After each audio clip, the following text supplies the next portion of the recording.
Polytechnic कॅपराऊंड admission process करत असाल तर कॅपराऊंड 1च्या या डेट्स तुम्ही नक्की लक्षात ठेवा. तर हा व्हिडिओ शेअर किंवा सेव्ह करून ठेवा. बघा, कॅपराऊंड 1चं अलॉटमेंट होणार आहे 12 जुलै 2025 ला.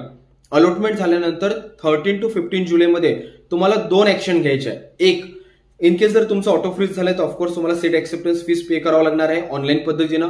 सेकंड, जर तुम्हाला पहिलं ऑप्शन सोडून कोणतं पण ऑप्शन जर मिळालं असेल आणि तुम्ही सॅटिस्फाईड असेल तर तुम्ही फ्रीज करणार आणि सीट ऍक्सेप्टन्स फीस पे करणार. अँड थर्ड, पहिलं ऑप्शन सोडून कोणतं दुसरं ऑप्शन मिळालं आणि तुम्ही जर सॅटिस्फाईड नाही आहे तर तुम्ही नॉट फ्रीज, बेटरमेंट करणार आणि ऍक्सेप्टन्स फीस पे करणार. तर हे ज्या ऍक्शन्स आहे ह्या 13 to 15 जुलैमध्ये घ्यायचं आहे. आणि सोबतच तुम्हाला कॉलेजला रिपोर्ट पण 13 to 15 जुलैमध्येच करायचं आहे. आणि रिपोर्टिंग कोणाकोणाला करायचं आहे? ज्या स्टुडंटचं ऑप्शन ऑटो फ्रीज झालाय किंवा ज्यांनी सेल्फ फ्रीज किंवा स्वतः फ्रीज केलेलं आहे की मला हे ऑप्शन हवा आहे, अशा विद्यार्थ्यांना रिक्वायर्ड डॉक्युमेंट सोबत कॉलेजला व्हिजिट करावं लागेल. चॅनलवर नवीन असेल तर नक्की चॅनलला सबस्क्राईब करा.